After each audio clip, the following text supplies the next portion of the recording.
أن سيدنا محمدا عبده ورسوله اللهم صل على سيدنا محمد وعلى آل سيدنا ومن تبعهم بإحسان إلى يوم الدين. سبحانك لا علم لنا إلا ما علمتنا إنك أنت العليم الحكيم. قال رسول الله رب اشرح لي صدري ويسر لي أمري واحلل عقدة من لساني يفقهوا قولي. أما بعد. قال الله سبحانه وتعالى في كتابه الكريم: أعوذ بالله من الشيطان الرجيم. بسم الله الرحمن الرحيم. لعن الذين كفروا من بني إسرائيل على لسان داود وعيسى بن مريم ذلك بما عصوا وكانوا يعتدون. صدق الله العظيم. Alhamdulillah, syukur kepada Allah Subhanahu wa taala dengan limpah kurnia dan keizinannya dapat sama-sama kita berkumpul, berhimpun, bersua muka sekali lagi pada kali ini. Mudah-mudahan pertemuan kita Allah kurniakan kita dengan istifadah, Allah kurniakan kepada kita juga dengan manfaat, dan mudah-mudahan faedah sementara kita menantikan waktu Isyak. Dan pertama dan selamanya yang berbahagia pengurusi masjid, seterusnya kepada tuan imam, tuan-tuan Bilal, ahli jawatan kuasa masjid dan seluruh muslimin muslimat yang dirahmati oleh Allah Subhanahu wa taala. Assalamualaikum warahmatullahi wabarakatuh. Sihat ya? Tak jumpa. Ya. Baik. Lebih kurang beberapa hari lagi dapat balik ke kampung lah, alhamdulillah, insya-Allah. Jadi mohon doa pada semua orang di sini dapat kembali ke kampung, balik semula sinilah, insya-Allah. Ya. Baik. Jadi sementara menantikan nak balik kampung ini, alhamdulillah ada juga jodoh nak datang ke sini semula, alhamdulillah.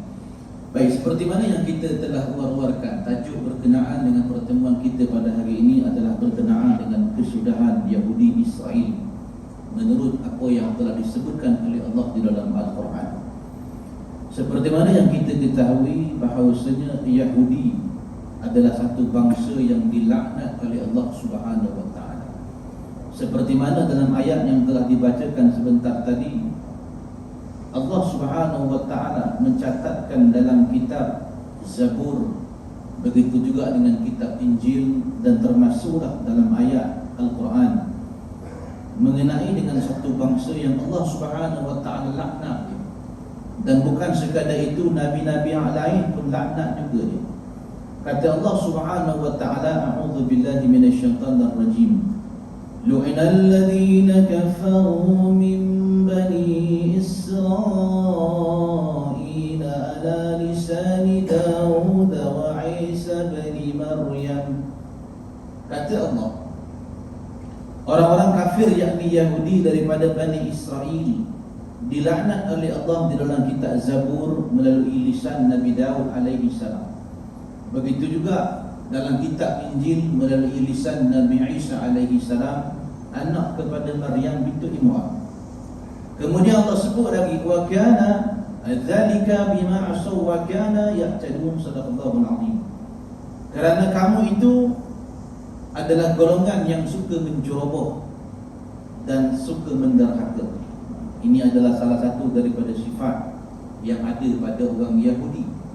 Dan kalau kita ketahui Yahudi ini, tidak semua Bani Israel itu adalah Yahudi. Kalau kita nak ketahui, antara Nabi-Nabi yang bila dia lahir saja darah dia darah Yahudi, makna dia ni pure Yahudi. Yang pertama Nabi Yahya alaihi salam, kedua Nabi Zakaria alaihi salam, dan ketiga Nabi Isa alaihi salam. Tiga orang ini adalah Nabi yang memang darah dia pure Yahudi. Walaupun Bani Israel ni ramai, sebab Bani Israel ni anak-anak Nabi Yaqub alaihi salam. Itu sebab Nabi Yaqub ni diberikan gelaran kepadanya dengan Israel. Kemudian ada orang kata, ustaz tak boleh sebut nama Israel sebab nama Nabi Yaqub alaihi salam. Betul juga. Tetapi kalau kita nak sebut, kenapa boleh sebut nama Israel? Kita nak tambah laknatullah di belakang pun tak ada masalah. Sebab apa? Dalam kitab The Book of Genesis ataupun dalam kitab himpunan kisah-kisah Israeliat, yang kadang-kadang ustaz-ustaz kita, ustaz-ustaz selebriti pun bawa juga dalam kuliah kisah-kisah Israeliat. Kemudian kita kalau dengar kisah Israeliat ini, kita akan terpegun dengan kisah dia. Paling teruk lagi, bila terpegun kita percaya pula. Ini masalah. Ya. Di dalam kitab itu himpunan kisah-kisah Israeliat, sama ada direka, dibuat-buat ataupun ditokok tambah nak bagi naik nama Israel itu. Di antara kisah asal usul kepada nama Israel diberikan kepada Nabi Yaqub alaihi salam. Dia kata satu hari ada satu Tuhan, nama dia nama Tuhan Yahweh turun ke muka bumi. Nama dia Tuhan Yahweh, dia turun atas muka bumi dan dia tahu ketika itu zaman pemerintahan Nabi Yaqub alaihi salam. Maka dia yang Tuhan ni tadi, dia pun ajak Nabi Yaqub ni tumbuk lawan. Dan dipendekkan cerita, Nabi Yaqub alaihi salam ni menang dalam pertarungan tersebut. Sebab dia, sebab seorang Nabi kalahkan Tuhan. Siapa sini boleh kalahkan Tuhan? Betul tak? Dia kata dia kalahkan Tuhan. Kemudian bila dia kalahkan Tuhan, Tuhan Yahweh itu tadi dah lah kalah, patah peha pula. Mana hebat tunggu Nabi Yaqub alaihi salam, kan? Mana nak tunjuknya kisah Israel ni terlalu melampau sangat. Kemudian bila dia kalah, maka orang-orang Bani Israel ni memberikan gelaran Israel kepada Nabi Yaqub alaihi salam, mengambil nama itu. Isra itu adalah hamba ataupun anak, dan Il itu adalah Tuhan. Maka Nabi Yaqub ini dia kata anak Tuhan, maka disebut namanya Israel.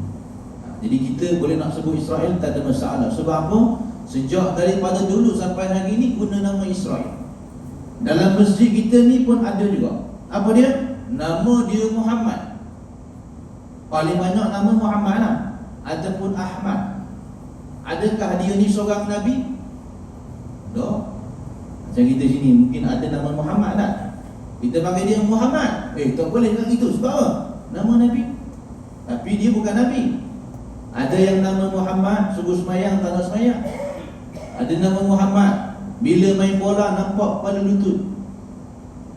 Walaupun nama Muhammad, maka nama Muhammad ni hanyalah nama, melainkan memang dia ini adalah seorang Nabi.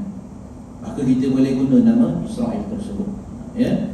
Baik, dia kata sini apa dia? Allah kata golongan Yahudi ni adalah golongan yang dilaknat oleh Allah Subhanahu wa taala kerana dia golongan yang menderhaka dan suka menceroboh. Ini sifat dia. Hari ni kita tengok bagaimana dia suka menceroboh. Kemudian diperkuatkan lagi dengan satu lagi ayat. Allah Subhanahu wa taala sebut kenapa dia ni dilaknat oleh Allah Subhanahu wa taala. A'udzubillahi minasyaitonir rajim. Innal ladzina yaktumuna ma anzalna minal bayyinati wal huda min والهدى من بعد ما بيناه للناس في الكتاب أولئك يلعنهم الله ويلعنهم اللائنون. صدق الله. Apa lagi Allah kata? Kalau tadi suka menceroboh dan kemudian mereka ni suka menderhaka, maka kata Allah Subhanahu wa taala, mereka ini satu golongan yang suka menyembunyikan kebenaran. Kalau dalam masjid kita ni ataupun orang Malaysia, ada yang suka menyembunyikan kebenaran. Dia tahu itu kebenaran, dia sembunyikan. Dia sama perangai dia macam Yahudi juga. Salah satu daripada benda yang paling utama disembunyikan oleh orang Yahudi ataupun Israel, iaitulah status tanah milik Palestin. Allah Subhanahu wa taala jawab dalam ayat pertama surah Al-Isra. Tak lama lagi, lebih kurang 60 hari lagi kita akan jumpa bulan Rajab, cerita lagi ayat yang sama dalam peristiwa Isra wal Mi'raj. Allah kata apa dia? A'udzubillahi minasyaitonir rajim. Bismillahirrahmanirrahim.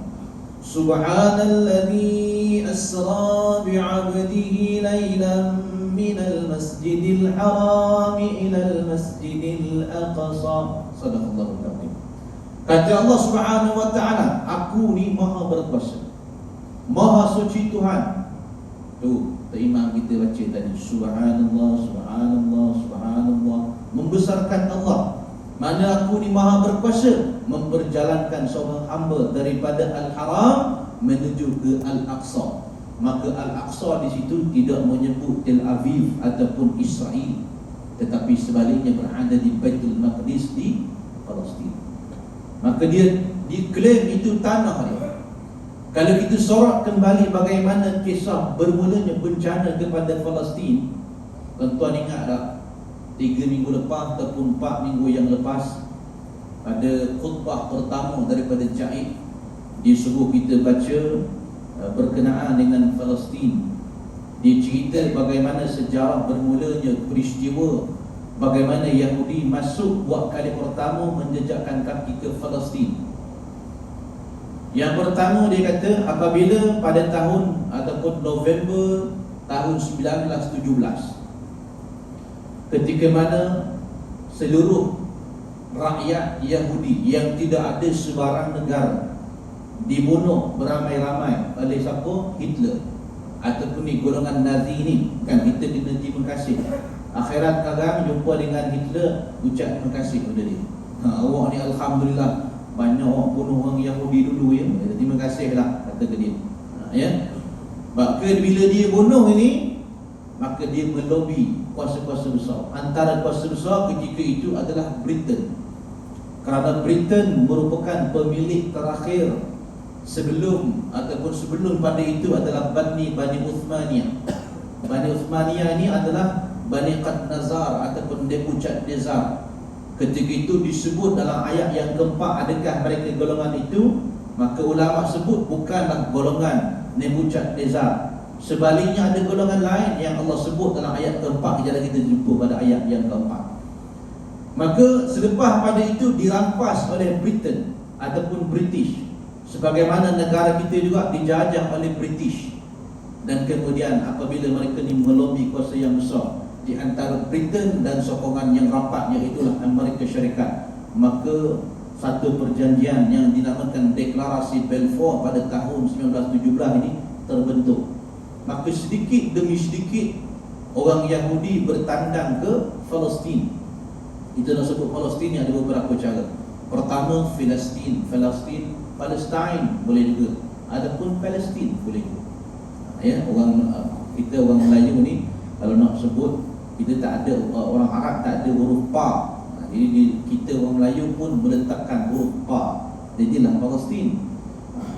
Kalau tak memang kita Palestin ataupun Palestin. Ya, orang putih Palestine. Baik. Kemudian ketika tahun itu, antara mufti yang sangat menentang keras kepada golongan Yahudi yang datang ke Palestin ini adalah seorang mufti yang sangat-sangat tegas ketika itu. Nama dia Aminur Rashid ataupun Aminur Husaini, dan begitu juga dengan Sahibus Samahah Izzuddin Abdus Salam. Dia kata akan ada ancaman apabila kita benarkan Yahudi turun ke Palestin. Maksud turun itu adalah mereka turun daripada kapal. Tuan boleh Google tengok bagaimana pertama kali mereka bertandang ke Palestin ni, naik atas kapal, kemudian dia buat satu kain rentang yang sangat besar, hampir tertutup keseluruhan kapal ya, nak bagi tunjuk orang Palestin. Ketika itu Palestin tidak membenarkan mereka lagi untuk turun ke Palestin. Di antara kata-kata yang tercatat pada kain rentang tersebut, dia kata German destroys our people, German destroys our country, you don't destroy our home. Benda maksud dia. Dia kata Jerman menghancurkan negara kami, Jerman membunuh rakyat kami, kemudian kamu Palestin, kami datang ke sini, kamu jangan hancurkan harapan kami. Kerana itulah golongan Yahudi adalah golongan yang suka minta simpati daripada Palestin ataupun mana-mana orang sekali. Bila dia sudah tidak ada negara, memang dia tidak ada negara, satu apa pun tak ada negara. Bila dia pergi Jerman, orang Nazi tak suka dengan dia. Itu sebabnya kalau kita tengok hari ini Yahudi Israel ni dia tak ngam. Itu sebabnya Zionis ni dia tidak semestinya Yahudi, dan Yahudi tidak semestinya Zionis. Kerana itulah kadang-kadang kita tengok apabila Yahudi yang menentang kepada fahaman Zionis ini, kedua-dua ni bertumbuk, tak suka antara satu sama lain. Begitu juga dengan Yahudi tak suka kepada Kristian. Pada Palestin ada Kristian, ada Islam, lebih kurang 90% itu adalah Islam. Bila jumpa antara Kristian dengan Yahudi, kedua-dua saling ludah-meludah antara satu sama lain sebab tak suka kedua-duanya. Maka Aminul Husaini ketika itu dia kata akan ada ancaman kalau kita benarkan dia turun daripada kapal. Apa sebab dia kata gitu? Sebab dalam diri dia penuh dengan ayat-ayat Al-Quran. Macam kita anak-anak muda kita, tok imam kita hafiz Quran, dalam kepala, dalam dada dia penuh dengan ayat Quran. Ayat yang dia baca, yang kita baca ni tadi, ayat yang sama dia pun jumpa juga pada 1000 tahun lepas, 50 tahun lepas, 60 tahun lepas, ayat sama juga. Lu innal ladzina kafaru, sama juga ayat yang dibaca. Maka bila ayat yang dibaca sama dia jumpa, maka dia tahu Yahudi kalau kita benarkan dia turun, mesti akan ada ancaman daripada Yahudi. Sebahagian daripada orang Palestin bersetuju untuk dia turun, sebahagian lagi tidak bersetuju. Yang tak setuju ni sebelah mufti ya.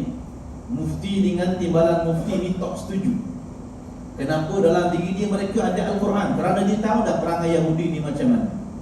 Macam kita itu juga. Kita kalau setakat baca, tak baca tafsir, tak baca terjemahan, kita takkan faham. Tapi bila kita baca terjemahan, ada kelas tafsir, baru kita faham Yahudi perangai dia gini.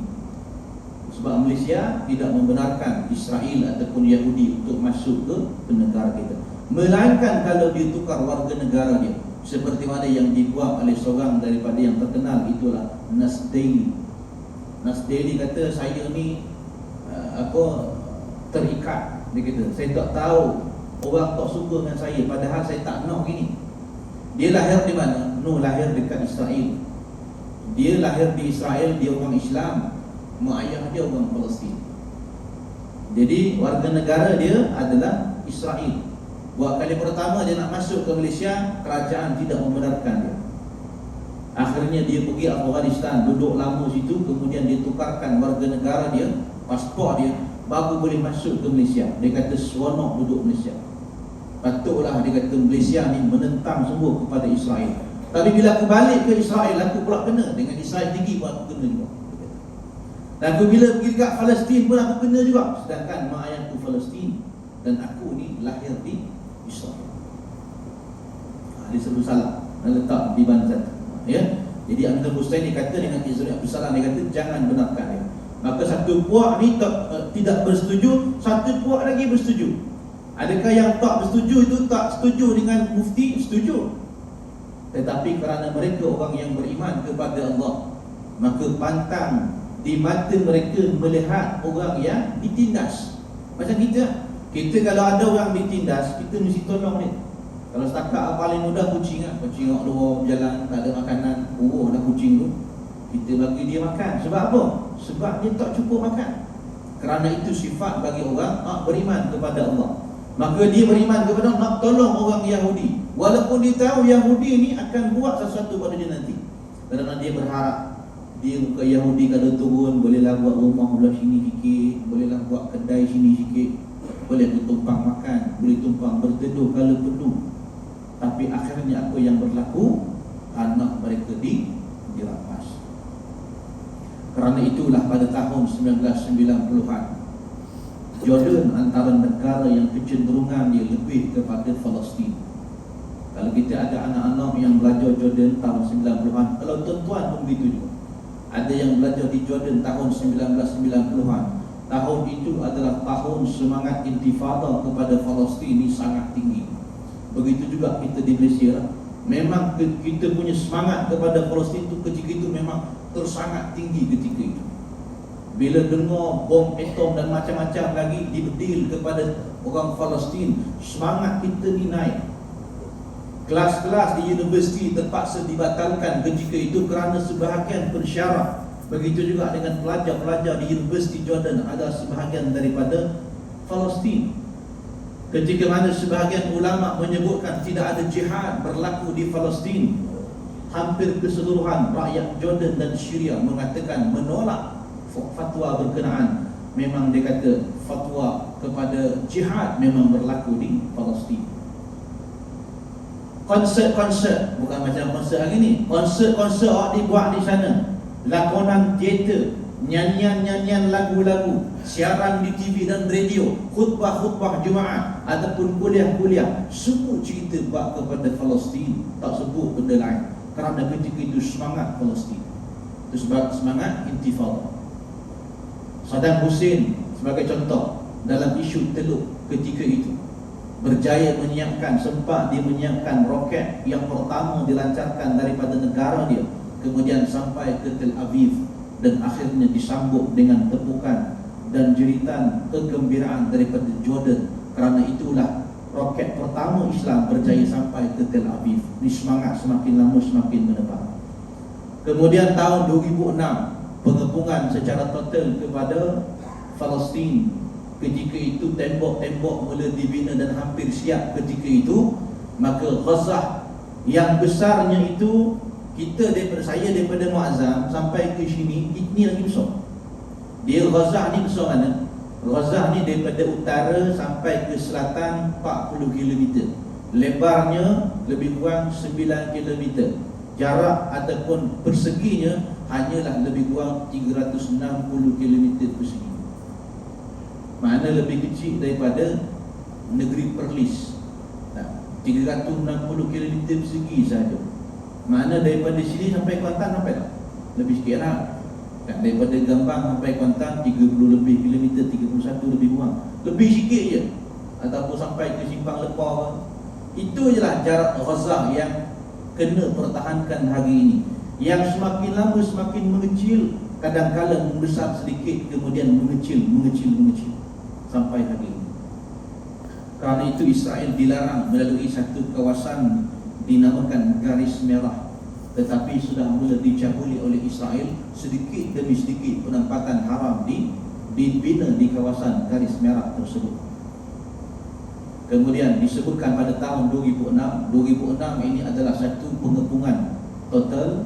Dan ketika itu, selepas pada itu tidak ada peperangan, siri peperangan yang besar. Makna peperangan ni adalah peperangan yang rasmi, yang besar-besar ni, seperti mana yang berlaku hari inilah. 2006 tidak ada peperangan, cuma pengepungan. Kemudian tak ada peperangan. 2014 peperangan terbesar dan paling lama ketika itu, ambil masa lebih kurang 51 hari. Dan hari ini yang terbaru 2023 ini sudah sampai pada hari yang ke-62. Makna yang ini yang paling lama dalam sejarah Palestin dan Israel. Maka pada tahun 2014 merupakan tahun paling banyak disebut sebagai kejutan daripada para mujahidin. Di antara kejutan yang dia buat ketika itu adalah dia memperkenalkan buat pertama kali dalam sejarah tentera mujahidin, iaitulah sniper hull yang jaraknya boleh sampai lebih kurang 3 hingga ke 4 km. Yang mereka buat ini bukanlah datang daripada bahan binaan daripada Amerika Syarikat, kerana Rafah tak boleh kita nak keluar dan sebagainya. Maka mereka bina daripada bahan-bahan buangan semata-mata. Dan kemudian mereka mencipta juga, iaitulah satu drone yang dinamakan dengan drone Ababil 1, 2 dan 3 daripada muhandis Tunisia yang bernama Az-Zawari, yang akhirnya Ash-Shahid Az-Zawari apabila dibunuh dengan kejam oleh Israel. Dan ketika itu, itulah yang paling canggih apabila drone dicipta boleh masuk ke dalam Israel ketika itu. Kemudian diumumkan pula dengan komander laut yang akhirnya berjaya menembusi pelabuhan Zikim yang ketika itu tersangatlah ketat untuk masuk. Dan boleh masuk kemudian keluar semula. Mana ada yang terselamat daripada serangan Israel di pelabuhan Zikim. Kemudian tidak ada serangan lepas pada 2014, 2015, 2016, 17 tak ada serangan. Menanti kita hidup nanti. Dan ketika itu terpaksa dibina ataupun diadakan satu perarakan secara aman pada tahun 2018 yang dinamakan dengan The Great Return March. Tujuan apa dia buat The Great Return March? Kerana kita orang Malaysia begitu juga orang di seluruh dunia. Semangat mereka kepada Palestin semakin lama semakin merudum dan menurun ketika itu. Itu sebab kadang-kadang bila mana-mana masjid yang setakat saya pergi di belah pantai ni, ada masjid yang sudah lupa nak baca doa kepada Palestin. Ada yang sedikit pun tak sebut Palestin pun tak sebut. Dalam khutbah selit sikit pun tak nak. Ataupun doa qunut nazilah pun tak baca dah. Tadi alhamdulillah kita punya imam ada baca doa berkaitan dengan Palestin. Kerana isu ini adalah isu yang hidup, isu sejagat, bukan isu perseorangan. Bila tahun 2018 dibina ataupun diadakan pergerakan secara aman ketika itu, tujuan apa dia? Kalau ada pembunuhan berlaku, maka kita yang berada di Malaysia dengar kisah itu, kita akan semangat, kita akan naik semula apabila kita mula mengecam kepada Israel. Ketika itu mereka hidup ada lebih kurang 10 hingga ke 20 barisan mujahidin. Setiap kali Allahu Akbar langkah ke depan, Allahu Akbar langkah ke depan. Kemudian 2018 diumumkan 2 unit baru, unit pertama unit tayar, unit kedua adalah unit pagar. Kemudian berlangkah sampai ke depan. Pertama unit tayar, tujuan apa dia? Punya tak canggihnya mujahidin ni, apa dia buat? Nak mengaburi tentera Israel yang hanya dia mampu diambil tayar-tayar terbiar di sekitar depan tembok, kemudian dia membakar baling kepada tentera Israel supaya dia tak nampak pergerakan mujahidin. Kita kalau asrar diambil orang tu sama kan, baling kemudian berasak, tu canggih kan. Ni tidak pakai tayar je. Kemudian orang belah sini dia kata mereka ini unit pagar, bawa tali, bawa paku, bawa tukul, tu je kerja dia. Apabila keadaan selamat, sudah baik buka bakar tayar ni, baling ke depan tembok, Israel tu belah atas, kemudian mereka ni berlari pergi dekat tembok, mana sempat, mana selamat dan sebagainya, ambil paku, kemudian ketuk, ikat tali, kemudian tarik tembok. Sejak daripada 2018 sampai 2023 tak pernah lagi berjaya mereka tarik tembok itu untuk runtuh. Tapi semangat nak melawan Zionis ni begitu hebat. Sampaikan Al-Fadhil Ustaz Nadir Al-Nuri, wakil kita orang Malaysia, hari ini berada di Malaysia ni lah. Baru ni dia berada di Cendrawasih, kemudian berada di Balok. Tuan-tuan kalau sempat boleh panggil di sini. Dia kata saya berada di barisan keempat. Dia kata punya canggihnya tentera Israel ni apabila dia tembak, ketika mana selepas dia tiru bahawasanya dia pun dapat juga mencipta sniper yang jaraknya lebih jauh juga, dia kata. Maka apabila dia tembak mujahidin, satu peluru dikatakan boleh membunuh 3 orang mujahidin. Kerana peluru yang digunakan itu diberi nama dengan namanya butterfly bullet ataupun peluru ramo-ramo, yang mana apabila ditembak kepada badan mujahidin ni, dia masuk dalam badan, dia terbuka. Bila dia buka, kemudian dia berpusing dan merobek organ dalam badan mujahidin, kemudian dia tertutup semula. Dia pergi dekat badan yang kedua, begitu juga cara dia, sampailah badan ketiga, baru dia berhenti. Canggih sungguh, dia kata. Dan setiap kali peperangan, dia kata mesti akan ada, kita tempah dah siap-siap ambulans. Mana kalau ada mati, terus asyahid, berlarilah mereka hidup pergi ambil, kemudian bawa terus ke kubur. Kerana tidak lagi boleh diselamatkan kalau nak bawa ke hospital dan sebagainya. Hospital hari ini lebih kurang 20 hospital dan lebih kurang 183 pusat kesihatan sudah tidak boleh beroperasi walau sedikit. 56 ambulans dihancurkan. Ni orang pengecut kan? Dia tahu orang-orang ni orang awam, dia kata Hamas bersembunyi di sebalik orang awam, maka kita serang orang awam dengan harapan kena pada Hamas. Ini perangai orang Yahudi ataupun orang Israel. Maka semangat kita ketika itu 2018 naik, orang Malaysia naik, semangat dia naik. Lepas pada itu turun, tak sampai 2-3 bulan turun semula. Kenapa turun semula? Sebab ketika itu orang Malaysia dan seluruh dunia termasuk Palestin, Israel terlibat dengan COVID-19. Maka ingatan kita ketika itu tidak ada banyak kepada Palestin, melainkan kita ingat bagaimana kita nak hidup dalam COVID-19. Macam mana kita nak fikir pasal Palestin? Nah, bila habis saja makanan, ayah sibuk nak pergi petunak manja, nak pergi pantai selamat, nak pergi beli, nak pergi pasar, nak beli benda. Sampaikan kita sibuk benda, anak-anak kita kadang-kadang kita pernah rasa dulu ada dalam keluarga dia buka peti sejuk 50 kali sehari masa Covid. Pang ni nak makan benda pula, petang kalau nak makan, tengah hari nak makan benda pula, kan? Sampai kena catu makanan pun ada juga. Kita ayah pula bila dah keluar beli barang, sampai kat laman rumah siap mandi pula, risau takut kena bawa wabak, bawa kepada isi anak-anak. Ketika itu semangat Malaysia turun. Maka dibuat lagi The Great Britain March. Sama juga pergerakan aman tadi, yang tak bawa sebarang senjata. Tujuan, kalau ada pembunuhan kita akan naik 10 semangat itu. Maka dibuat pada tahun 2021. Alhamdulillah, walaupun dalam suasana Covid ketika itu, kita mendengar kisah serangan daripada Israel pada 1 Ramadan.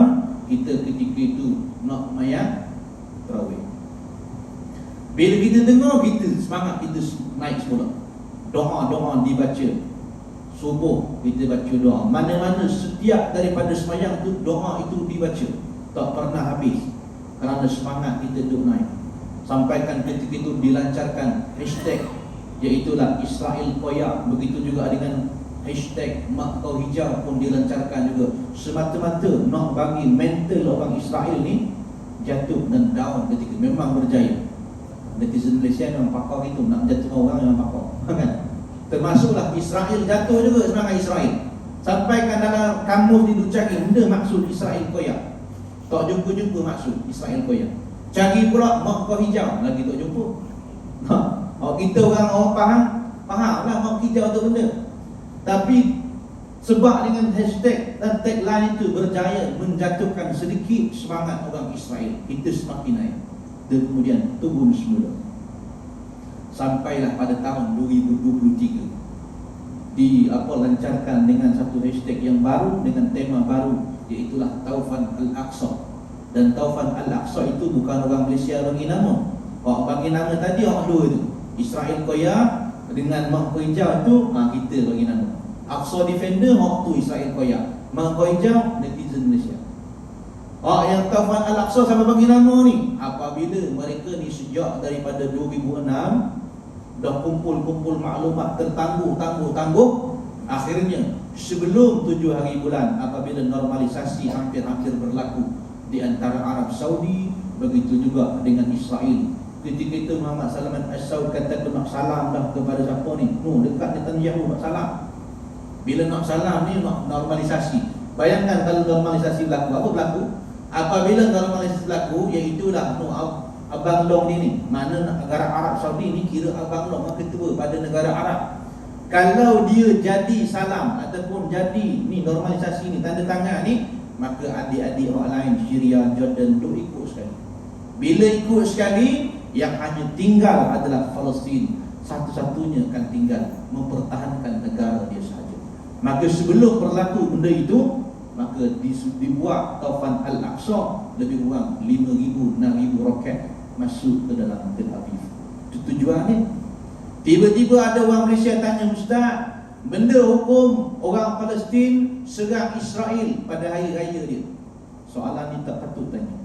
Patut dia tanya, kenapa sejak 75 tahun dulu Israel menyerang dan merampas tanah Palestin? Tergamak orang Malaysia tanya soalan, apa hukum dia kata. Patut tak payah tanya, kerana sejak dulu lagi memang dirampas tanah. Bayang dulu, lepas pada Rom, kemudian Salahuddin Al-Ayyubi 2 kali serang. Kali pertama tak berjaya, kali kedua baru berjaya. Lepas pada itu hanya 88 tahun saja berjaya perintah Palestin. Dapat semula kepada Rom pula melawan pula dengan British. Sebelum British dapat pada Umar Al-Khattab. Lepas dapat Umar pula dapat kepada Rom, kemudian dapat kepada Bani Uthmaniyah. lepas Bani Uthman yang 400 tahun baru dapat kepada British, dan British yang menyerahkan hari ini pada tahun 14 Mei tahun 1948. David bin Gurion dinamakan satu daripada pemerintah orang-orang Israel ketika itu, ketika berada di Britain. Dia datang ke Tel Aviv yang bernama tempatnya Museum Tel Aviv. Kemudian dia kata, kita lancarkan Israel sebagai satu nama negara baru dalam peta dunia. Hari ini kita takkan melihat nama Palestin di Google Maps. Kita takkan melihat nama-nama orang yang biasa kita dengar ini, melainkan hanya Israel sahaja.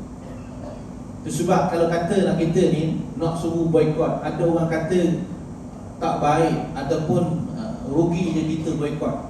Dia kata terutama nak boikot McDonald's sebagai contoh. Oh, ramai orang tak setuju. Yang setuju pun ramai juga. Ada yang saya dengar tu, dia punya McDonald's tu biasa McDonald's ni 24 jam. Nah, ada yang dia terpaksa buka pukul 10 pagi. Sebab daripada pukul 7 tu, daripada pukul 12 tengah malam sampai pukul 7 tu, tak ada seorang datang pergi makan. Maka tukarkan waktu operasi, pukul 10 buka. Daripada pukul 10 sampai ke tengah hari tu, boleh kira dengan jari orang yang datang beli kat McDonald's. Maka dia tukarkan waktu operasi, pergi pukul 2 petang pula. Pukul 2 petang sampai ke malam, tak ada pula orang datang. Tu semangat orang nak boikot. Tapi kalau tengok dekat Esplanade tu, dekat benteng tu, macam je kan. Tengok muka orang Islam ke paling ramai kali. Kita nak keluar daripada barang-barang Israel ni susah. Contoh dia, paling susah sekali, kebiasaan pada kita minum Milo. Milo paling susah. Biar Milo kosong, Milo ais, minum dia pun susah nak lepas pada tu. Biar yang biasa orang nak yang biasa minum, kalau paling kurang tukar pergi kokotin. Di Muazzam, alhamdulillah, kebanyakan kedai-kedai Islam yang popular-popular ni dia dah tukar dah. Siap bagi tahu dalam Facebook, dia kata bermula 1 Disember kita takkan jual dah Milo. Nak Milo tukar pada kokotin. Saya pun gitu, kokotin. Okey dah. Memang dia mahal sikit, tapi kita bantu orang Malaysia, orang Melayu niaga. Orang paling susah lagi dia Nescafe. Susah. Tak lepas daripada Nescafe tu susah. Dia lagi paling susah. Paling susah lagi dia, kita nak pergi Kuala Lumpur mesti pakai maps tu lah. Kalau tak buka maps ni memang sesat lah. Bila kita buka maps, dalam maps siapa buat? Google Maps tu, Amerika Syarikat. Amerika buat tu. Mana kalau kita tak buka, bayar. Kemudian paling popular lagi, satu lagi syarikat di bawah dia, nama Alphabet. Dia beli satu software nama dia Waze. Waze ni paling popular di Malaysia. Banding dengan Google Maps, Waze paling popular. Tuan-tuan tengok dekat bawah, about ataupun tentang kami. Siapa buat ni? Orang asalnya daripada Tel Aviv, Israel. Kita duk buka. Kenapa kita minat kepada Waze ni? Sebab 10 km lagi kita boleh tahu depan tu ada AES, ada speed trap, ada traffic tengah jaga, ataupun ada kemalangan. Itu kita paling suka, kita boleh guna. Tetapi itu dibuat oleh siapa? Tel Aviv, Israel.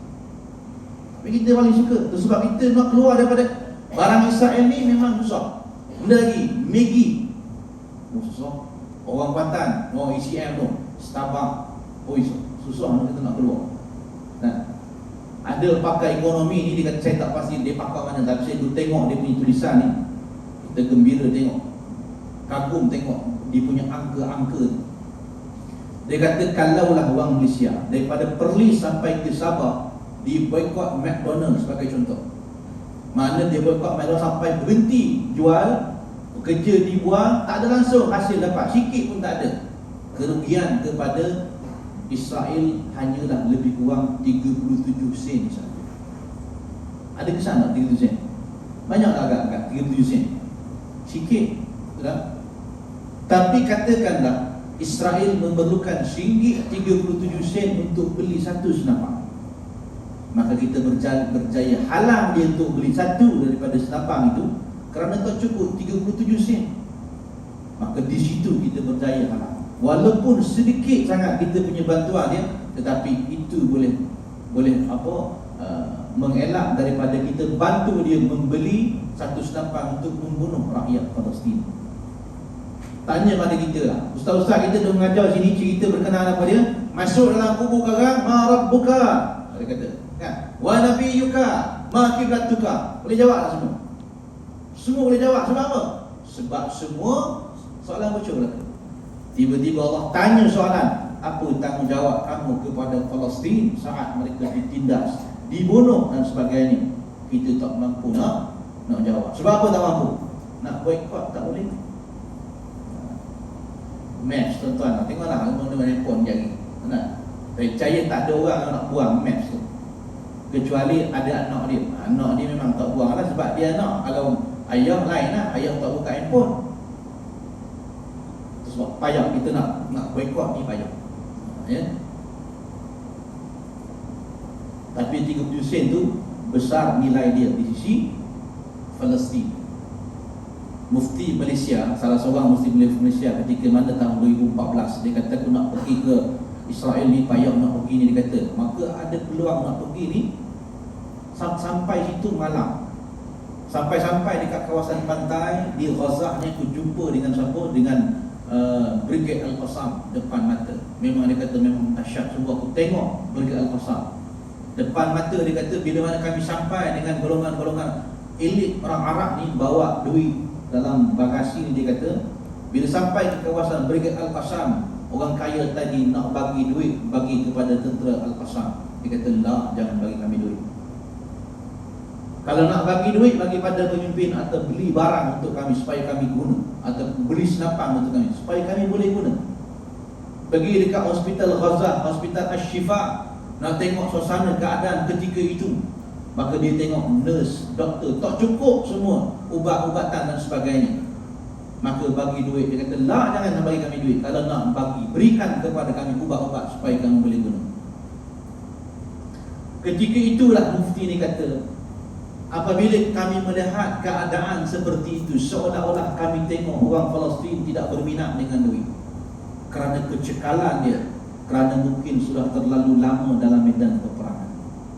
Nak tanya orang-orang belah-belah sini, siapa sini yang tak suka duit? Jangan kata kan ada yang tak suka duit langsung. Mana kalau nampak duit buang. Kan?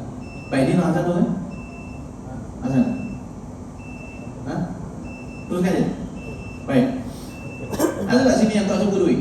Jangan kata tangan. Nak tengok muka dia, nak selfie je gitu. Kan? Oh no, balik dekat Bukit Seruk. Bukit Seruk tu, orang-orang apa ni, orang asli ramai yang mu'alaf. Jadi guru-guru takmir, guru-guru brigade agama di Muazzah ni, dia dia melancarkan kelas-kelas fardhu ain. Yalah, dah mu'alaf, kita kena ajar dia, tak boleh biar gitu je. Pergi dekat Bukit Seruk. Esoknya hari Sabtu nak buat kelas masa duha lah. Yang datang 3 orang, Tok Batin, Tok Imam, Tok Bilal. 3 orang je lah. Muah. Minggu ni dia kata, Tok Batin, macam mana, apa pandangan kita nak buat supaya jemaah ramai ni? Yelah, datang pada Muazzah 40 km, balik 80 km, 3 orang je mengajar. Apa ni belajar? Inilah Tok Batin lah. Tok Batin ni dipaham sikit rakyat ni kan? Dia kata gini lah. Yang pertama dia kata, kalau nak buat kelas, kita buat ada makan. Itu beres je. Kalau pejabat agama Islam Muazzah boleh lah, settle. Yang kedua, ada karaoke. Ni jeng. Ni jengkreng lah dia kata.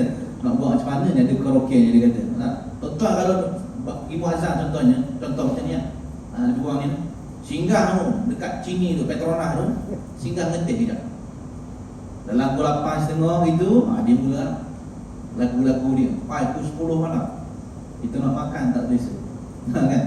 Ya? Suka nyanyi. Dan yang ketiga dia kata, lepas kita ceramah, ada makan, ada karaoke, sambil-sambil karaoke tu kita ada sumbangan sikit lah untuk mu'alam ni. Kan? Jadi nak tunggu minggu depan tu, sebelum minggu depan tu dia siap dah dalam buat banner, buat masak macam-macam lagi. Sampai hari Sabtu tu penuh masjid di Seruk. Bila tanya, awak pada mana ni? Pada Bahau. Bayang, Bahau datang juga. Sebab benda nak ada sumbangan, nak duit. Dan kebanyakan yang datang semua pendek belaka. Yang masuk Islam semua pendek lah ke? Si ada bawa ni rotan ni, ada bawa binatang, bawa lupa pergi memburu macam-macam lah. Nah, bila tanya-tanya dia kata, kenapa datang sini? Ada di mana-mana ada sumbangan. Mana nak duit berlaku? Kan? Kita kalau letak duit sini, mana siapa-siapa datang, boleh maghrib dapat RM5 seorang. Nak tak? Oh, kita nak. Anak-anak murid kita, anak-anak pelajar kita, kita juga. Satu masjid yang boleh kita puji sekarang ni, yang tengah viral, Masjid Madad. Tuan-tuan kalau tengok Masjid Madad, Al-Fadhil Ustaz Muhammad Yaakob Yusra, setiap minggu ataupun boleh kata hari-hari lah. Tapi yang kemuncaknya adalah Sabtu Ahad, paling kemuncak itu. Jumaat Sabtu Ahad. Bila datang, bila kuliah duha ni 5,000 orang datang. Setiap minggu. Saya bila makcik-makcik Keraton 8 tu dia kata, Ustaz kalau bawa kami ke sana, kata, boleh, tak ada masalah. Saya pun mesej lah, Ustaz Yaakob Yusra. Bila tanya-tanya dia, Ustaz ada kosong tak? Bayang dia tanya kosong. Dia kata, minta maaf Ustaz, sekarang ni tak ada kosong sampai bulan 1 tak ada kosong. Mana kalau nak pergi juga kena mesej awal, dia kata, kena tanya awal atau kena call untuk tempahan. Tempahan pada dulu ni makna masjid. Bayang 5,000 sehari. Yang datang pada seluruh Malaysia. Orang Sabah tu ada lebih kurang, dia kata paling banyak 40 buah bas duk parking depan masjid. Seronok duk tengok. Sekarang ni yang terbaru 2 hari lepas, ada seminggu yang lepas ni, Masjid Damansara, ada seorang artis tu digunalah dia punya pengaruh Alif Shatar, kan? Diguna pengaruh dia kata kita nak buat geng subuh macam Jumaat. Tak lama lagi kalau dia berjaya ni, sebab tengah berjaya ni, dia tengah makin ramai. Pagi tadi masuk dalam TV buat promosi lagi. Memang tiap-tiap hari pertambahan tu ada tambahan. Baru tadi saya tengok, saya jumpa dengan Tok Imam, saya mesej dengan Tok Imam, dia kata ada daripada UKM, daripada UPM datang. Esok nak buat qiyamul lail di sana, kemudian subuh berjamaah. Jadi tuan-tuan kalau nak merasa di Masjid Damansara, Ahad ni dia kata ada sarapan kambing goreng. Boleh try. Mana-mana muka minat kambing kan? Boleh try kan? Jadi kita nak buat subuh macam Jumaat, boleh buat ini juga. Tapi korban lebih sikit lah, kan? Kena promosi itu lebih sikit. Ya?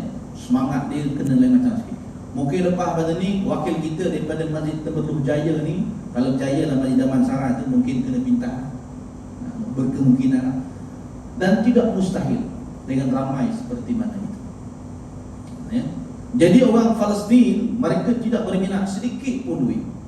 Sampaikan di antara ciri-ciri Brigade Al-Qassam ni, dia kata, yang pertama dia kata wajib minta izin mak ayah. Dan kebanyakan mak ayah bagi keizinan untuk jadi tentera, sebab mak ayah dia cita-cita dia supaya anak dia ni syahid. Dan kemudian hafiz Quran 30 juzuk, satu hari baca lebih kurang 1 juzuk. Dan hafal hadis-hadis arba'in ataupun Imam Nawawi pun dia hafal juga. Dan hak paling susah nak buat, kalau lah rakyat Malaysia ni berminat, apa dia? Brigade Al-Qassam ni mengharamkan siapa-siapa tentera dia merokok. Jangan kalau orang sini kan tengok muka macam merokok kan. Dia kata kalau merokok je memang kena buat, kena drop lah. Kalau yang pertama dia kata izinan mak ayah lepas izin mak ayah, dihantar ke masjid, mana-mana masjid di Palestin. Subuh Tok Imam pengurusi tengok setiap subuh tu mesti kena ada berjamaah. Lama mana 90 hari. Lepas 90 hari, hari ke-100 tu cok Tok Imam, cok pengurusi. Dia kata budak ni layak masuk stage ketiga. Stage ketiga hafazan pula. Hafazan ayat Alhamdulillah Jaya, hadir pula. Lepas hadir pula tengok perangai akhlak pula. Wokok ke tidak? Kalau wokok jengkreng, memang tak dapat lah. Dan itu kebanyakan yang paling banyak gagal. Bukan senang-senang nak masuk dalam Brigade Al-Qassam. Brigade Al-Qassam ni siapa punya? Nama pengasas dia adalah Izzuddin Al-Qassam. Bukan berasal daripada Palestin. Nama sebenar dia adalah Izzuddin, berasal daripada satu negeri bernama Jableh daripada Syria. Dan ketika itu Izzuddin ini diangkat menjadi pejuang dan pahlawan negeri tersebut ataupun negara Syria. Seolah-olah kita di Malaysia Mak Kilau tu Datuk Bahaman, Mat Saleh Sabah tu, Rentak Sarawak tu, Itulah sama macam Izzuddin Al-Qassam.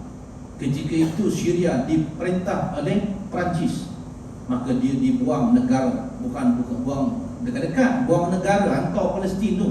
Sampai Palestin duduk tengok Israel pula bermaharajalela, maka ditubuhkan Brigade Al-Qassam. Sedikit-sedikit ditubuhkan sampai hari ini semakin lama semakin ramai. Hari ini kita tengok, petang tadi saya tengok daripada statistik, hampir 16,000 syahid. Paling ramai adalah kanak-kanak, lebih kurang 5,000 orang, wanita 4,000 orang, selebihnya penduduk dan para mujahidin.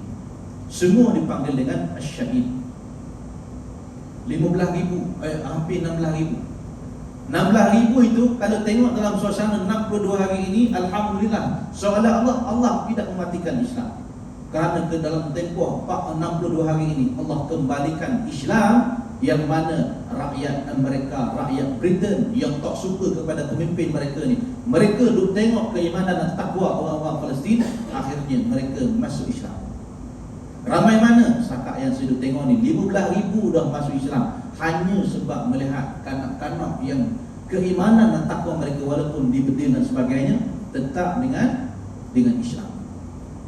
Saya duk tengok yang mana-mana artis-artis, yang orang-orang yang ada nama dalam Amerika Syarikat ni, bila dia peluk Islam, kita tengok ni mengalir air mata. Dia tengok bagaimana orang-orang Islam, orang Kristian yang dulu Kristian, yang memang susah nak masuk Islam, akhirnya mereka masuk Islam.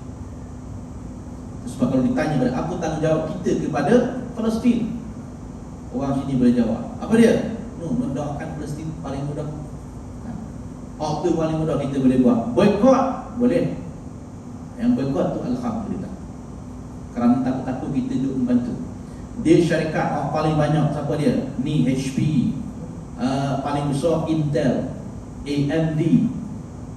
Ni syarikat-syarikat ni yang paling besar. Setiap tahun dia melabur kepada Israel lebih kurang 25 bilion ringgit setiap tahun. Orang paling besar Intel lah. Kalau Intel, kita memang tak lepas Intel. Mana-mana pejabat kerajaan, komputer dia, PC dia, semua ada Intel. Intel Core sebagai contoh, kan? Intel Core i5, 5, 4, 7 dan 9, semua ada dalam tu. Tidak lepas pada Israel pun memang akan susah. Itu sebabnya persoalan dia, bagaimanakah kesudahan Yahudi Israel menurut Al-Quran. Yang ni baru nak masuk isi ni. Mana tadi kita punya mukadimah, baru nak masuk isi. Allah Subhanahu wa ta'ala sebutkan dalam Al-Quran berkenaan dengan kesudahan Yahudi Israel. A'udzu billahi minasyaitonir rajim. Wa qadayna ila bani Israila fil kitabi latufsidunna fil ardi marrataini wa lata'lunna uluwan kabira. Sadaqallahu. Ni Allah cerita pasal Yahudi Israel. Dia kata apa ni? Wa qadayna ila bani Israel, telah kami nyatakan kepada siapa? Bani Israel. Dalam mana? Dalam kitab Taurat kami sebut dah, dalam Zabur sebut juga, Injil pun sebut juga, Quran pun sebut juga. Kenapa? La tufsidunna fil ardi marratain. Wahai orang Bani Israel, wahai Yahudi, wahai Israel, kamu akan buat dua kerosakan paling besar dalam bumi ini. Kepada siapa? Pertama kepada Islam, kedua kepada Palestin. Wa la ta'lunna uluwan kabira. Sesungguhnya kata Allah, kamu golongan yang angkuh dan sombong yang sangat melampau. Ini golongan dia. Ini Allah sebut. Ayat keempat, tuan-tuan tak puas hati, mungkin lepas balik rumah lagi, tengok dalam surah Al-Isra ayat keempat. 1 sampai 7 tu, itulah kesudahan kepada tentera ataupun kepada golongan Yahudi Israel. Kamu buat dua kerosakan. Buat apa ni? Dia punah. Buat apa nak berhenti ni? Sebab apa? Sebab lepas ni kalau berhenti je ni, tahun depan pula jumpa. Biasa dia punya perangai dia gitu lah. Tahun depan pula jumpa. Yelah, sebab nak balik kampung minggu depan, jumpa balik sini 1 hari bulan. 1 hari bulan dah masih cuti lagi. 2 hari bulan masuk tahun baru. Tahun depan pula. Ya. Baik, sikit boleh tak? Sikit lagi boleh. Sikit lagi. Baik. Jadi pada ayat tersebut, kamu akan buat dua kerosakan, kata Allah Subhanahu wa taala.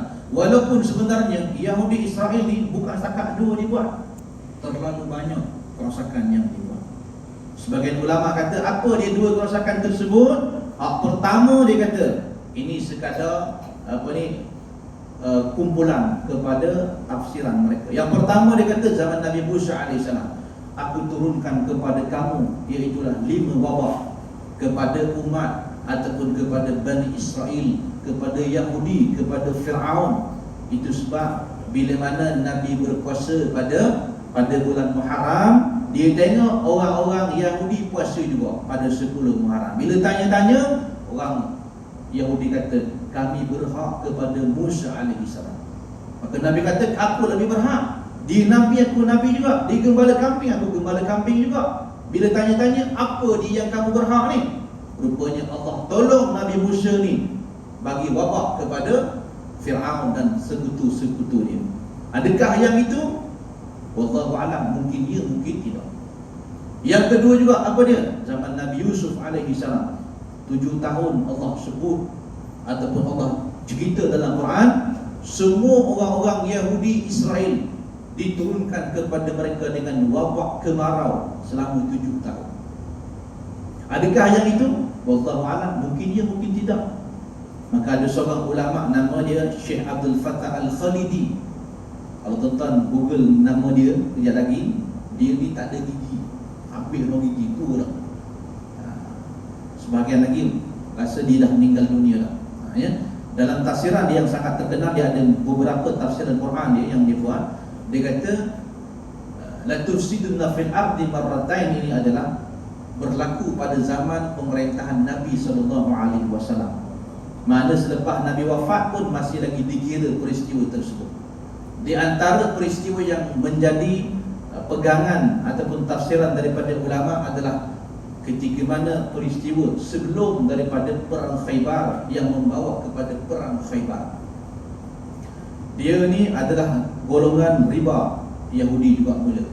Golongan menipu timbangan, dia juga. Menderhaka, dia juga. Merampas tanah orang lain, dia juga. Ketika Nabi pergi perang Mekah, maka di situ apabila tidak dibenarkan masuk ke Mekah, berlaku perjanjian Hudaibiyah yang sangat berat sebelah. Maka Nabi balik semula ke Madinah. Sampai Madinah pada bulan Muharram, dia tengok orang Yahudi ni tak ada di Madinah. Rupa-rupa orang Yahudi ni berkumpul satu tempat di Khaybar, nak buat satu pakatan, katanya nak bunuh Nabi SAW. Maka mereka pun ambil, Nabi SAW perintah kepada orang yang pergi Hudaibiyah, 1,400 orang, terus pergi dekat Khaybar. Sampai Khaybar, dia kata nak masuk Khaybar ni memang susah semua. Dia kata ada lebih kurang 7 hingga ke 8 kubu yang sangat besar, susah nak masuk. Ni perangai kubu ni, hari ni kita tengok tu tembok tembok pemisah tu, 10 meter tinggi. Dia bukan setakat 10 meter tinggi. Apabila pada tahun 2018 diumumkan the connecting of tunnel, the tunnel of Palestine di bawah itu, dia buat terowong di bawah itu, dia kata satu terowong ambil masa 2 hingga 3 tahun. Bayanglah, bulldozer tak ada, apa tak ada, hanya ada tangan je, korek dan beberapa peralatan lain. Satu terowong 2-3 tahun. Bila diketahui oleh siapa? Oleh Israel, maka mereka ni membina tembok bukan saja belah atas, bawah pula lebih kurang 30 meter dalam nak bawah. Dia punya kedalaman dia nak elak daripada mujahidin masuk ke bawah. Itu yang bila Taufan Al-Aqsa ni berjaya sekejap. Kenapa berjaya? Sebab dia anggap orang Palestin ni akan masuk bawah. Rupa-rupa tak masuk bawah. Dia umumkan Ababil yang seterusnya naik ke atas dengan paraglider, maka masuk daripada atas, tu berjaya masuk pada atas. Dia anggap masuk bawah, rupa masuk ke atas. Ketika itu Gaza mengembang sedikit. Daripada 360 km persegi kemudian kembang sedikit. Kerana apa? Kerana mereka berjaya takluk sebahagian lagi tempat di belah Israel. Ya, baik. Lupakan yang itu. Kita masuk pada Yahudi kita. Bila mana duduk di Khaybar, sampai saja di Khaybar, pendek cerita, menanglah Nabi SAW dan para sahabat dia. Kemudian Nabi kata, halau, kita kena halau Yahudi ni daripada sini.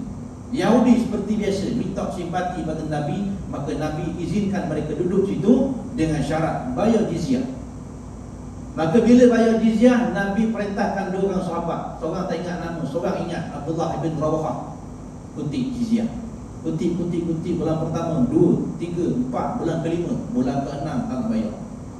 Sampai rumah yang terakhir, wahai pengutus Muhammad, lepas pada ni jangan dah ambil jizyah pada kami. Ni satu kampung ni dekat Khaybar ni, kami kumpul harta nak beri pada kamu seorang. Maka Abdullah bin Rawahah kata, ini Rasulullah. Kami orang Islam sesungguhnya takkan terima rasuah. Itu sebab kamu ni betul kata orang, muka kamu ni dalam hadis lain sebut kera dan babi. Memang itulah perangai kamu, kata Abdullah bin Rawahah. Kami takkan terima rasuah. Itu sebab sepatutnya kita orang Islam hari ini, termasuklah pemimpin-pemimpin kita besar-besar ni, kita diharamkan untuk terima ataupun beri rasuah. Tapi apa yang berlaku hari ini? Kadang-kadang pemimpin kita ada rasuah juga, ada yang duk nipu dan sebagainya. Itu sebabnya kalau kita sini ada pemimpin yang sebegini dan kita tahu perangai dia, jangan lantik dia jadi seorang pemimpin. Kerana Nabi sebut akhir zaman sekarang akan ada pemimpin-pemimpin yang bila dia sebelum dia bercakap bohong dah. Tengok muka tahu dah bohong. Ini kan pula kalau bercakap, lagi bohong. Ini pemimpin namanya. Dan bila dia bohong, ramai pula terpedangan, seolah-olah mengiyakan apa yang dia cakap. Dan kemudian kata Nabi, akan ada golongan yang benar apabila dia bercakap itu disalahkan. Zaman kita tengok bagaimana negara kita hari ini, ada beberapa tempat ustaz-ustaz tak boleh ngajar, ada yang dibatalkan terus, tak boleh langsung ngajar walaupun dah ada tauliah dan sebagainya. Nak sebut benda baik tapi dihalang untuk bercakap. Tapi bila pemimpin duk cakap bohong dan sebagainya, itulah yang paling diterima oleh rakyat. Ini bukan nak cerita politik ni dah, ya. Sebab kadang-kadang ada pengacara majlis datang ke depan kita, seterusnya dipersilakan kepada yang dinanti-nantikan rakyat, yang berhormat, yang disayangi rakyat. Nipu tu. Dia sepatutnya cakap, seterusnya dipersilakan bapa penyamun negara, pencuri duit rakyat. Patut gitu. Bagulah, betul, baru kita tepuk tangan. Ni betul, dia kata. Betul. Nah, dia nak kasih hati apa sebab memang dia. Tapi zaman kita terbalik. Imam Ghazali kata akhir zaman kan dia seolah-olah terbalik. Benda hak baik dikatakan benda hak baik dikatakan jahat. Benda yang jahat dikatakan baik. Ya. Maka Khaybar bila menang saja nak bunuh Nabi sallallahu alaihi wasallam, buat lagi. Buat benda nak bagi rasuah pula. Bila nak bagi rasuah, itu sebabnya dalam ayat sebut kamu buat 2 kerosakan, Allah jawab pada ayat seterusnya. Allah sebut a'udzubillahi minasyaitonir rajim. Fa idza jaa wa'du ulahuma ba'athna 'alaikum 'ibadan lana uli ba'sin syadid fajasu khilalad diyar. Fa idza jaa, kata Allah, kemudian apabila kalaulah kamu bertaubat, kata Allah, tak, kami hantarkan kepada kamu tentera-tentera, hamba-hamba kami yang kami gelarkan dia dengan ibadan lana. Siapa dia ibadan? Ibadan lana ni alhamdulillah dalam masjid ni, inilah ibadan lana ni. Daripada ujung ini sampai ujung sini yang sembahyang di masjid, inilah golongan ibadan lana. Kerana golongan ibadan lana ini adalah golongan yang soleh. Kalau dalam tafsir kata, kami hantarkan kepada kamu hamba-hamba yang baik-baik, yang ganas, muka ganas. Kemudian mana-mana kamu sembunyi, kami masuk, kami hantarkan dia akan bunuh kamu. Ini ayat ni lah. Mana ketika itu menanglah tentera Islam. Kemudian Allah sebut lagi dalam ayat seterusnya, thumma radadna lakumul karrata alaihim dan wa amdadnakum bi amwalin wa banin. Kata Allah, kalaulah kamu bertaubat dan buat benda baik, kami kembalikan kepada kamu dengan harta apa? Kekayaan. Memang hari ini Israel sangat kaya. Pendapatan per kapita dia 119.3 bilion US dollar setahun. Malaysia lebih kurang tahun lepas 65 bilion US dollar. Walaupun rakyat kita 34 juta, dia hanya 9.3 juta saja banding dengan Gaza 2.2 juta orang, tetapi dia punya harta ni banyak. Kerana Allah kata dah, kami berikan kepada kamu harta banyak. Lepas harta banyak, kekuasaan banyak kami berikan, anak pinak yang ramai. Kemudian waja'alnakum aktsara nafira, kami berikan kepada kamu dengan pasukan yang ramai akan tolong kamu. Siapa dia? Ni Amerika Syarikat, Britain, Afrika Selatan, Paraguay, Uruguay, macam-macam negara. Kalau tanya kepada kita, bagus ni siapa dia? Dalam persidangan PBB, Imarat, seorang pemimpin daripada UAE, bila tanya-tanya dalam persidangan PBB, apa pandangan kamu kepada Palestin? Ketika itu didengar di call, kami sampaikan takziah kepada pemimpin Israel, takziah kepada rakyat Israel. Tiba-tiba bila tanya pada dia, apa pandangan kamu pada Palestin yang mati dibunuh sampai beribu-ribu ini? Minta maaf, kami tak fikir, tak bincang lagi pasal Palestin, kami bincang pasal Israel. Munafik. Padahal dia orang Arab. Jadi kita alhamdulillah, kita orang sini ni jadi golongan-golongan yang sentiasa tiap-tiap tahun kita ni boleh kata Malaysia ni konsisten bantu Palestin.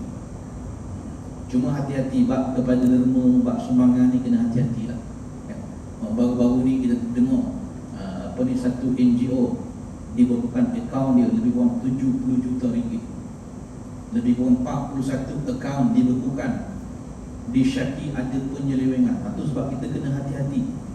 Yang kalau saya boleh syorkan lah, kalau boleh pergi dekat ni lah, Al-Fadhil Ustaz An-Nuri, di bawah Cinta Gaza Malaysia, itu insya-Allah boleh dipercayai. Tuan-tuan nak buat online banking pun boleh. Sekali saja dia charge lebih kurang RM1.50 ataupun RM1.25 lebih kurang, itulah. Bermula daripada RM10 hingga ke RM5,000. Tuan-tuan nak derma, silakan. Kerana ianya berjalan sampai bila-bila. Ya. Sebab itu ditanya, Allah tanya, kita boleh jawab, tak ada masalah. Maka Allah kata, in ahsantum ahsantum li anfusakum wa in asatum falah fa idza jaa wa'dul akhirah. Maka dia kata, kalaulah kamu ni bertaubat atas kesilapan kamu, aku berikan kepada kamu kebaikan. Yang mana dia bagi tadi lah, kekayaan aku bagi, kekuasaan aku bagi tadi. Tapi apa berlaku? Bila dapat kuasa, kamu tindas Palestin, kamu rampas tanah dia. Bila aku berikan kepada kamu harta, kan harta yang banyak, cuba tengok Amerika Syarikat tolong. 7 Oktober hari itu, bagaimana apabila diserang tadi? Pihak pertama yang memberi bantuan ketenteraan adalah Amerika Syarikat, hantar ke Israel. Britain pun sama juga. Sedangkan rakyat dia tak suka sungguh kepada Perdana Menteri Britain yang ada pada hari ini. Amerika Syarikat apatah lagi, ni semua kuat-kuat ni. Berikan kepada kamu anak yang ramai, memang anak ramai. Hari ini saya tengok dalam di Khan Yunis, satu daerah yang baru dibuka oleh Israel. Terus dia buat penempatan haram. Dia bukan bina rumah, dia hantar kabinet, apa ni, macam trailer kan, apa, kabin. Dia hantar kabin tu yang siap dengan rumah, nak letak dekat tepi, dekat sempadan. Hari ni penuh nak tengok dalam apa ni, Khan Yunis. Itu sebabnya kalau kita tengok dalam perjanjian ceasefire minggu lepas, seminggu tidak ada peperangan. Ketika itu seolah-olah gembira sedikit, kemenangan sementara. Itu sebab kalau kita dengar saja gencatan senjata, itu makna kemenangan kepada mujahidin. Gencatan itu sebab Israel takkan nak kepada gencatan senjata, sebab mereka tahu kalau gencatan mereka akan kalah. Jadi menang dengan gencatan senjata. Jadi yang sementara baru ni, itu adalah kemenangan sementara. Jadi mereka ni duk berani lawan siapa? Dalam perjanjian ceasefire ni, walaupun Gaza tidak diserang, Gaza tak menyerang kepada Israel, tetapi pencerobohan Israel tetap berlaku. Di mana? Wilayah utara, wilayah selatan, yang di situ tidak ada Hamas, tidak ada para mujahidin. Kerana mujahidin pun tak boleh nak keluar daripada Gaza. Tapi tetap juga berjalan pembunuhan tersebut. Dan paling banyak dibunuh adalah anak-anak paling banyak bunuh. Ada seorang doktor ni sampaikan hospital dia tak boleh berfungsi dah, ubat bius tak ada. Yang dia bedah tu anak sendiri, makcik ni anak dia. Orang ni terbelah kepalanya, kakinya terbelah. Dia nak jahit, menitik air mata. Macam mana nak jahit ni? Anak dah jerit-jerit dah ni, kan? Tak ada bius dan sebagainya. Akhirnya anaknya mati di tangan dia ketika dia sedang menjahit. Tubuh kita dia nak bayang bagaimana kehilangan. Kita Malaysia lebih risau kepada pasukan Harimau Malaya yang kalah, contohnya lah. Tetapi kadang-kadang kita tidak berfikir berkenaan dengan Palestin yang sebahagian daripada seagama dan sesaudara dengan kita. Jadi sama-sama belah kita memperbanyakkan ingatan kita kepada Palestin, kerana mereka ni banyak korbankan diri semata-mata orang Malaysia dan luar daripada Palestin ni, supaya kita ingat kepada mereka dan kita berdoa kepada Palestin. Jadi tajuk kita ni tak habis juga ni, kan? Nak habis ni memang takkan habis, kan? Kalau di Muazzam saya bawa tajuk ni setiap kuliah subuh macam pagi tadi, lebih kurang dah 8 minggu lah tak habis lagi. Ni baru 45 minit ni, kan? 45 minit ni kira banyak potong dah ni, ya. Jadi mudah-mudahan kita faham berkenaan dengan sejarah bagaimana bencana kepada Palestin, dan mudah-mudahan kita senantiasa mendoakan kepada Palestin dan mudah-mudahan kemenangan kepada Palestin, insya-Allah. Jadi terima kasih atas perhatian tuan-tuan semua. Minta maaf kalau ada terpaksa bahasa dan sebagainya, dan minta maaf juga kalau ada tersalah fakta dan sebagainya. Mohon ditegur dengan hikmah. InsyaAllah saya akan perbetulkan dan mudah-mudahan mendapat manfaat kepada kita, insyaAllah. Jadi cukup sekadar itu. Sekian, wabillahi taufiq wal hidayah. Assalamualaikum warahmatullahi wabarakatuh. Qala rabbukum ud'uni astajib lakum. A'udzu billahi as-sami'il 'alim minasyaitonir rajim. Bismillahirrahmanirrahim. Alhamdulillahi rabbil alamin, wassalatu wassalamu ala asyrafil anbiya'i wal mursalin wa ala alihi wa sahbihi ajma'in. Allahumma iftah 'alaina min khazaini rahmatika ya arhamar rahimin. Allahumma faqqihna fid din wa 'allimna at-ta'wil. Allahumma faqqihna fid din wa 'allimna at-ta'wil. Allahumma faqqihna fid din wa 'allimna at-ta'wil.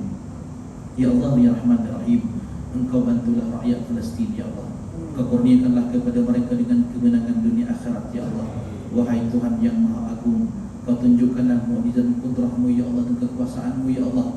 Engkau gantikanlah perjuangan dan darah dan nyawa mereka dengan syahid, dan terimalah mereka kembali ke dalam syurga-Mu ya Allah. Ya Allah ya Rahman ya Rahim, Engkau bantulah mereka-mereka yang lemah dalam kalangan orang-orang yang beriman ya Allah. Engkau berikanlah kemenangan kepada negara Palestin ya Allah. Engkau keraskanlah sesaan kepada bumi dan kepada Israel dan Zionis Israel ya Allah, seperti mana Engkau timpakan kepada umat Nabi Yusuf alaihissalam, yang mana timpakanlah mereka dengan kemarau yang teruk ya Allah. Ya Allah ya Rahman ya Rahim, ampunkan kami ya Allah, maafkan kami ya Allah, kerana kami tidak mempunyai kekuatan untuk membebaskan Masjid Al-Aqsa ya Allah, yang kami hanya mampu membacakan doa kepada Palestin ya Allah. Rabbana atina fid dunya hasanah wa fil akhirati hasanah wa qina adzabannar. Walhamdulillahirabbil alamin. Assalamualaikum warahmatullahi wabarakatuh.